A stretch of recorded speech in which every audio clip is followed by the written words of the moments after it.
धर्म स्नेह महात्माओं, 2550 वर्ष पूर्व भगवान महावीर स्वामी आज के दिन ही निर्वाण को प्राप्त हुए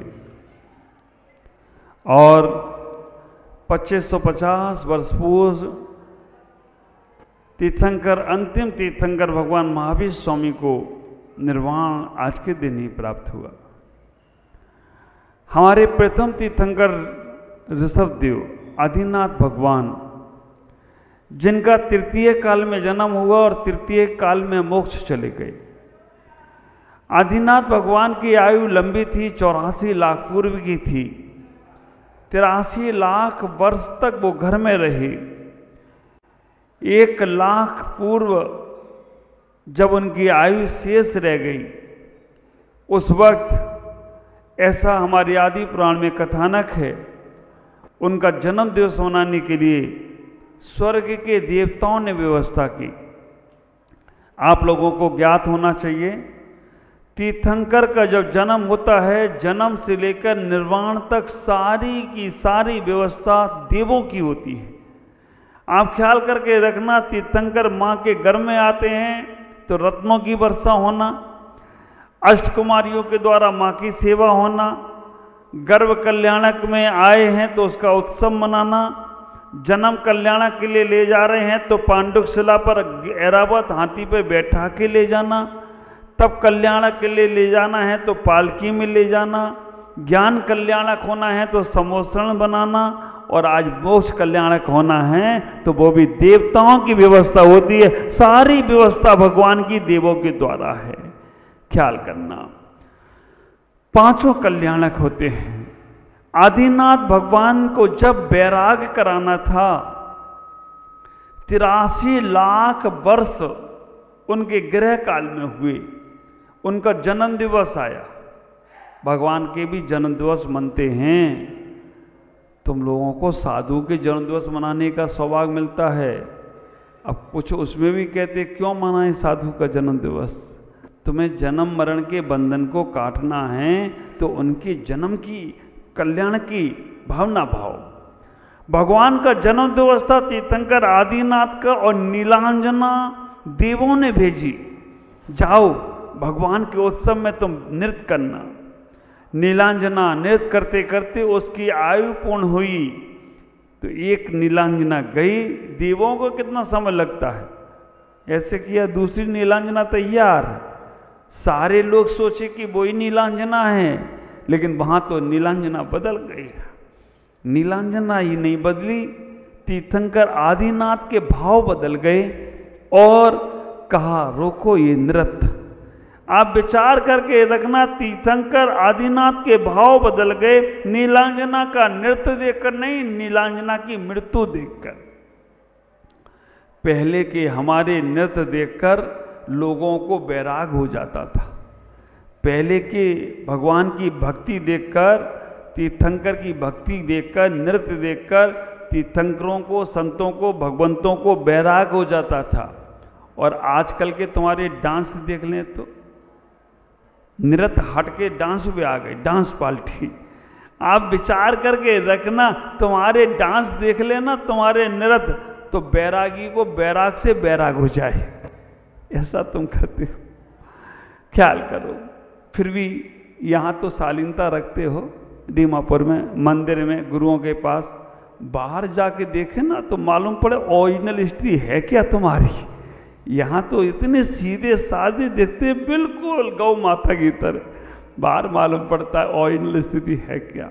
फिर भी भगवान महावीर को वैराग हुआ जाति स्मरण से।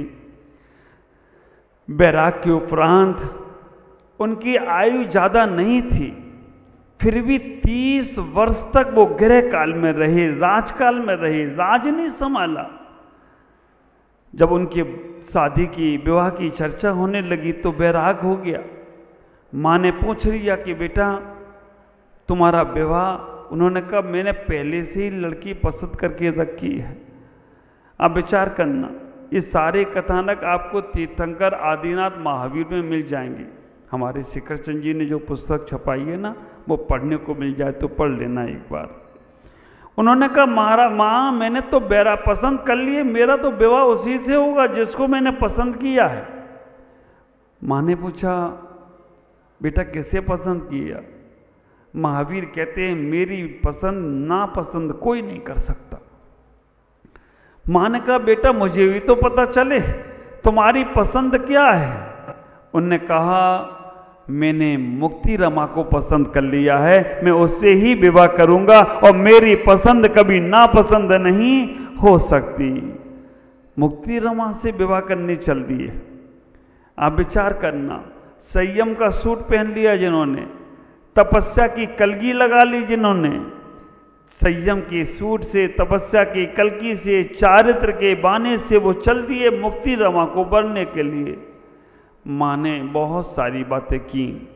माँ ने कहा बेटा तो अपनी माँ को छोड़कर जा रहा है, कैसे तो जगत का कल्याण करेगा? महावीर कहते माँ जब जगत का कल्याण करूँगा तो तेरा भी तो कल्याण हो जाएगा, तू भी तो जगत में ही है। 30 वर्ष के बाद बैराग लेने के बाद 12 वर्ष साधना की और 12 वर्ष साधना करने में बोले नहीं, मौन रहे। वीर शासन जयंती जो हम पर्व मनाते हैं उस दिन भगवान महावीर की प्रथम दिव्यदेशना खिली। उसके बाद 30 वर्ष तक तीर्थंकर महावीर के समोसरण लगते गए। पहला समोसरण कहाँ लगा था? बोलो। विपुलाचल पर्वत पर। कहाँ लगा था? विपुलाचल पर्वत कहाँ है? राजगिरी में। राजगिरी कहाँ है? बिहार में। बिहार कहाँ है? भारत में है ना। भारत कहाँ है? मध्यलोक में है। और मध्यलोक कहाँ है? जहाँ हम लोग बैठे हैं। आप विचार करके रखना तो ब्याहली विपुलाचल पर्वत पर दिव्यदेशना खिली और एक बार नहीं 32 बार ऐसा उल्लेख सुनने को मिलता है कि उनकी दिव्यदेशना खिली। विपुलाचल से हर जगह विहार किया। अभी जो हम विदेश देखते हैं कि ये विदेश है, वो है, ये है, सब पहले भारत ही था, अखंड भारत। जितना भी इतनी कंट्रियां बनी हैं ये सब अखंड भारत थे। भारत के बाहर भरत चक्रवर्ती जब युद्ध करने के लिए गए तो भारत पूरा आर्य क्षेत्र से, आर्य खंड से निकलकर मिलेच्छ खंडों में गए। और जो भी आज इस वर्तमान में अमेरिका, लंदन, पेरिस जो कुछ भी दिखता है ये सब आर्यखंड है, सब भारत की भूमि है ये पूरा का पूरा। लेकिन बढ़ता चला गया। आप ख्याल करना, मैं चंदेरी में था तब मुझे एक दिखाया था कि कौन से वर्ष में कितना बड़ा भारत था, कैसे कैसे बढ़ता चला गया, कौन कौन आया उनने एक एक टुकड़े में बांटते चले गए। आपको ही मालूम है पहले जो पाकिस्तान था वो भारत में ही था। आपको ही मालूम है बांग्लादेश जो था वो भारत में ही था। आपको ही मालूम है जितनी ये कंट्रियां बटी हैं ना ये सब भारत की ही थी। भगवान महावीर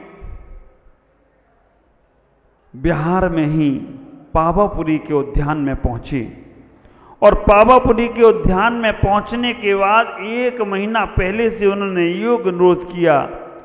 3 दिन की उन्होंने साधना की, बिल्कुल योग 1 महीने पहले से समोसरण विकृत हुआ।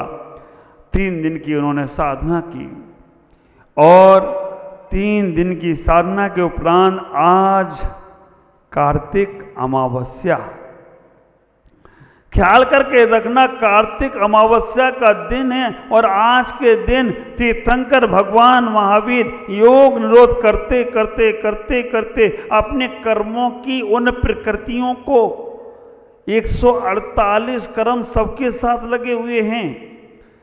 भगवान जब केवल ज्ञान को प्राप्त करते हैं तो 4 घातिया कर्मों का नाश करते हैं। ज्ञानावर्णी, दर्शनावर्णी, मोहिनी, अंतराय, इन 4 कर्मों को नाश करते ही अनंत ज्ञान, अनंत दर्शन, अनंत सुख, अनंत वीर की उन्हें प्राप्ति होती है। फिर भी संसारी हैं, फिर भी संसार में हैं। अरिहंत में और हम में अंतर क्या है? अरिहंत भी संसार में है और हम भी संसार में हैं। दोनों में अंतर है तो केवल इतना ही।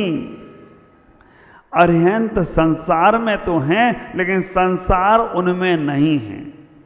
हम लोग संसार में भी हैं और हमारे अंदर संसार भी बसा हुआ है, अंतर इतना ही है। नाव पानी में रहे तो पार हो जाती है और पानी नाव में आ जाए तो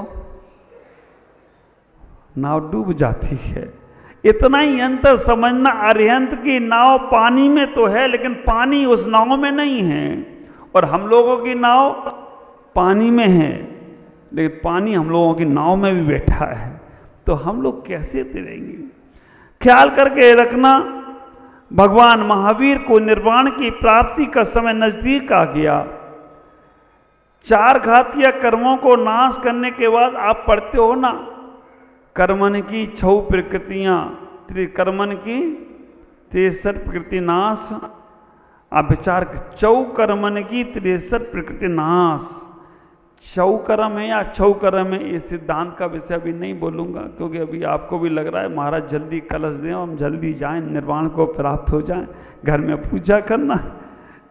ख्याल करके रखना, इतना ही विचार करना, जब उनके 148 कर्मों में से 47 घातीय कर्म निकल गए, घातीय कर्म 47 ही, और बाकी के नाम कर्म और गोत्र नाम कर्म को मिलाकर, उनके गोत्र कर्म को मिलाकर 6 कर्म हो जाते हैं।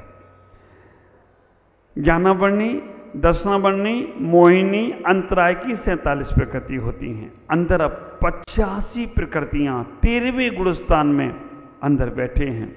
एक बार ध्यान करो, आंख बंद करो सभी लोग। वो 85 प्रकृतियां भगवान की कैसे जा रही हैं? वो 85 प्रकृतियां तीर्थंकर की कैसे निकल रही हैं? महसूस करो, आप सब लोग पावापुरी के उद्यान में भगवान महावीर के समुद्र के चारों तरफ बैठे हैं। दीमापुर में वो सरोवर बना हुआ है, उसमें चारों तरफ भगवान दिख रहे हैं। हम उसके चारों तरफ बैठे हैं और भगवान के अंदर की प्रकृतियाँ 1 2 3 4 5 6 फटाफट जैसे भी आता है वैसे ही वो कर्म भी कह रहे हैं। जैसे हम आज आतिशबाजी चला रहे हैं, पटाखे फूट रहे हैं, वैसे ही भगवान के कर्म फूटते जा रहे हैं। और हजारों हजारों देव बैठे हैं, इंद्र बैठे हैं, श्रावक श्रावका बैठे हैं, राजा सैनिक भी बैठे हुए हैं। पूरा समोसरण के जितने भी थे सब देव देवियाँ, इंद्र इंद्राणियाँ, तिरंज नरक तिरंज के सभी जीव वहाँ बैठे हैं।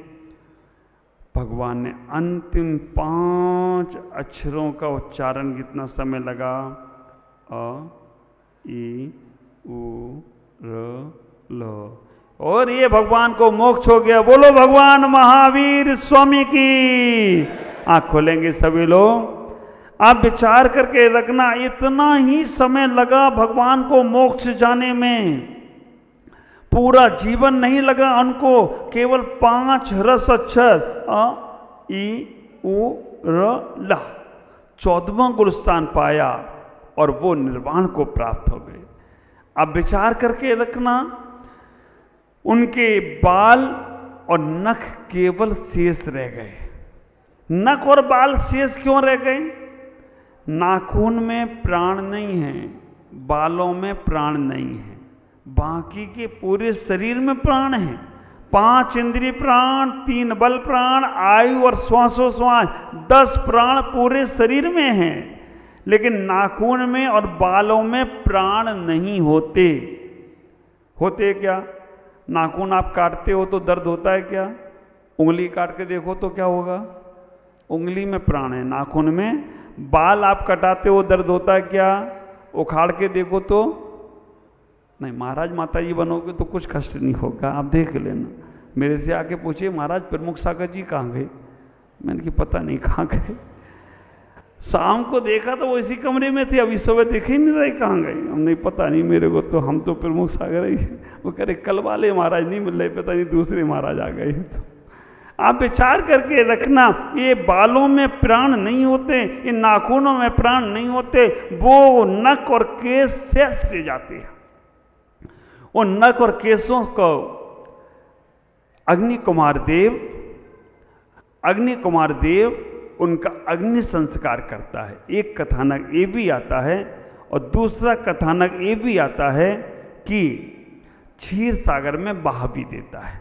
जो भी हो, भगवान की लीला है, हमको इसमें उलझना नहीं चाहिए। इतना ही विचार करके रखना, भगवान महावीर को मोक्ष होता है, निर्वाण होता है उसी दिन। हमारा जिनागम कहता है तिथियां बदल सकती हैं लेकिन जिनागम नहीं बदलेगा।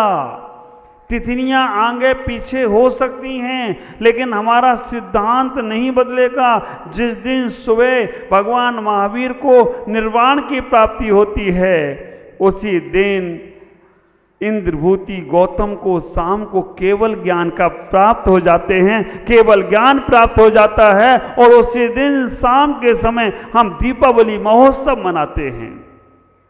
मैंने कल कहा था ना, भगवान महावीर से पूछ लिया इंद्रभूति गौतम ने कि जैसी साधना आप कर रहे हो वैसी ही साधना मैं कर रहा हूं, फिर भी आपको केवल ज्ञान हो गया, मुझे क्यों नहीं हुआ? तीर्थंकर महावीर ने कहा कि भंते, तुमको अभी मुझसे राग है और जब तक तुमको मुझसे राग रहेगा तब तक तुम्हें निर्वाण होगा नहीं। अब वो भगवान के रहते उनसे राग कैसे कम करें? भगवान जाएं उसके बाद राग कम हो जाए तो अच्छी बात है।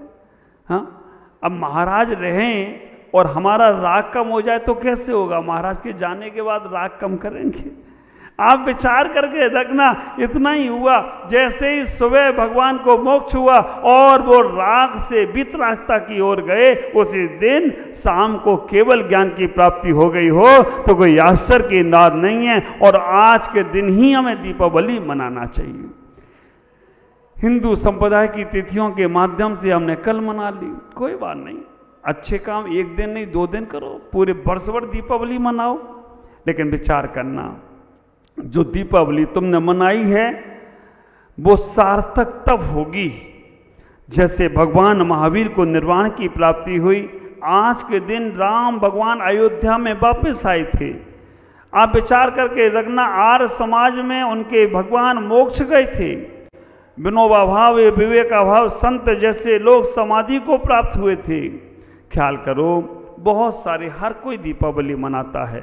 हम लोगों का सौभाग्य है, हमारा पुण्य जागा है। तो हमें इतना ही विचार करना, ये दीपावली को सार्थक करना है। तो अपने घर में तो तुमने बहुत दीपक जलाए हैं, आज एक दीपक उस घर में जला के आना जहां पर अंधेरा पड़ा हो, जहां कोई दीपक जलाने वाला ना हो, उस घर में जाकर एक दीपक जरूर जलाए आना। तुम्हारे घर के 1000 दीपकों से ज़्यादा महत्वपूर्ण वो दीपक हो जाए तो कोई आश्चर्य की बात नहीं है। ख्याल करना, ऐसा भी कोई घर होगा जहाँ पर मिठाई खिलाने वाला नहीं होगा। आप बहुत सारी मिठाइयाँ बांटोगे, लेकिन कुछ मिठाई उन घरों में भी पहुँचा देना। पूछेंगे क्यों? कहना आज हमारे भगवान को मोक्ष हुआ है, निर्वाण की प्राप्ति हुई है। तुम्हारा दीपावली मनाना सार्थक होगा। आपसे इतना ही कहना चाहता हूँ, प्रेम ऐसा ही भाव बना रहे जैसे आपका जीवन मंगल में हो और इस धर्म की बागडोर आगे से आगे बढ़ती रहे। ओम नमः जय गुरु।